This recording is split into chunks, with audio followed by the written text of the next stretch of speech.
वालेकुम दोस्तों। जैसा कि आप जानते होंगे कि हम इस वक्त एक टेक्नोलॉजिकल एडवांस एरा में रह रहे हैं, हम इनोवेशन के दौर में रह रहे हैं और हम इंफॉर्मेशन के उस दौर में रह रहे हैं जहां पर एक क्लिक पर पूरी दुनिया की इंफॉर्मेशन आपके सामने हाथ बांधे खड़ी होती है और उसको आप अपनी मदद से इस्तेमाल कर सकते हैं। लेकिन एक साइड पर ये एडवांसमेंट हो रही है, दूसरी साइड पर हम तिजारत में, ट्रेड में एक पत्थर के ज़माने की टेक्निक, पत्थर के ज़माने की मेथडोलॉजी को इस्तेमाल करके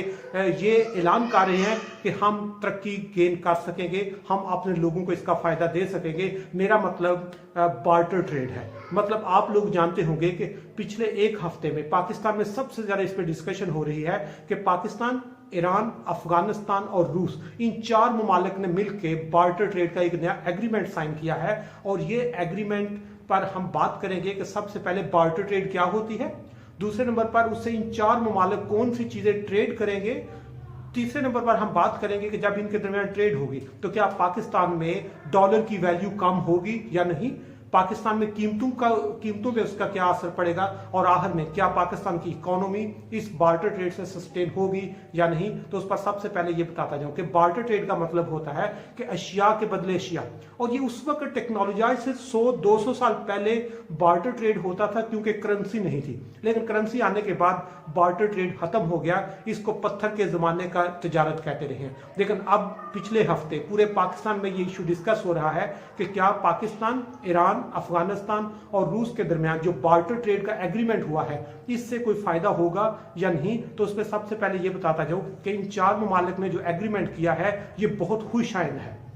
इसको पूरी दुनिया अप्रिशिएट कर रही है। खसूसी तौर पर इसमें पाकिस्तान को बहुत ज़्यादा फायदे होंगे क्योंकि इसमें ट्रेड 3-4 टाइप की होगी। सबसे पहले पेट्रोलियम प्रोडक्ट्स की ट्रेड होगी, दूसरे नंबर पर गैस की ट्रेडिंग होगी, तीसरे नंबर पर इसमें एग्रीकल्चर प्रोडक्ट जिसमें खसूसी तौर पर गंदम की जो वो डिमांड सप्लाई है उसको मैनेज किया जाएगा। और वो जब चार ममालिक के दरमियान होगी तो जिसके पास लाइक ईरान है तो ईरान के पास पेट्रोल वाफर मिकदार में है, वो बाकी ममालिक को पेट्रोल देगा, और पाकिस्तान के पास अगर गंदम है तो पाकिस्तान गंदम के बदले में उनसे पेट्रोल खरीदेगा। इसी तरह रूस के पास गैस है, वो गैस बाकी ममालिक को भेजेगा, लेकिन उनके पास जो जिस तरह दालें हैं या बाकी ड्राई फ्रूट्स नहीं है वो उनसे परचेज करेगा। तो इस तरह चार ममालिक के दरमियान जब ट्रेडिंग होगी तो जिसके पास जो चीज बेस्ट होगी वो दूसरे को देगा, और उसके बदले मतलब अशिया के बदले अशिया होगी, जिससे इस ट्रेड में डॉलर का इस्तेमाल नहीं होगा। जब डॉलर का इस्तेमाल नहीं होगा तो डॉलर की कदर, वो डिमांड भी नहीं होगी और पाकिस्तान में डॉलर की बेकदरी होगी, और यकीनन डॉलर की उससे वैल्यू जो है वो काफी हद तक कम होने के चांसेस हैं। दूसरे नंबर पर इसका जो सबसे बड़ा फायदा, ऑलरेडी पाकिस्तान, ईरान, अफगानिस्तान के बॉर्डर पर पाकिस्तान में बहुत ज्यादा स्मगलिंग होती है। अब इस स्मगलिंग की वजह से जो बहुत ज्यादा इकोनॉमी को नुकसान हो रहा है, इकोनॉमी अनडॉक्यूमेंटेड है, तो इस ट्रेड की वजह से जो स्मगलिंग हो रही है वो कम से कम रुक जाएगी और ये सारी जो ट्रेड है ये लीगल हो जाएगी, जिससे पाकिस्तान के जीडीपी के नंबर, पाकिस्तान के ट्रेड के नंबर या पाकिस्तान की इकोनॉमी के जो रियल नंबर्स हैं वो हमारे सामने आ जाएंगे।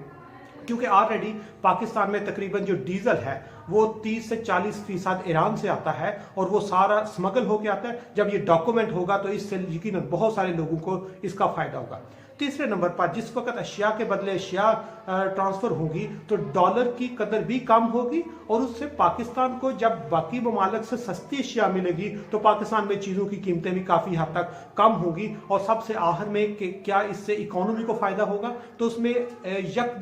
एकदम से सडनली इकोनॉमी में कोई उसका पॉजिटिव इम्पैक्ट नहीं आएगा, क्योंकि पाकिस्तान, ईरान, अफगानिस्तान और रूस के दरमियान ऑलरेडी जो हमारी ट्रेड है वो सिर्फ 5% है। अब इस 5% ट्रेड जो है ये बहुत कम है, इसको एक्सपेंड किया जा सकता है। एक्सपेंड करने के लिए पाकिस्तान को एक्सपोर्ट अपनी जो है उसको प्रमोट करना होगा, एक्सपोर्ट की क्वालिटी को बेहतर करना होगा। एग्रीकल्चर पाकिस्तान का बहुत अच्छा है, इसको फार्मर को सब्सिडी देनी होगी, और उसमें अगर इंस्टीट्यूशनलाइज कर दिया जाए, हम अपने अदारों को मजबूत करें, एक्सपोर्ट को प्रमोट करें, तो यकीनन ये जो बार्टर ट्रेड है, ये पत्थर के जमाने का जो ट्रेड का मॉडल है,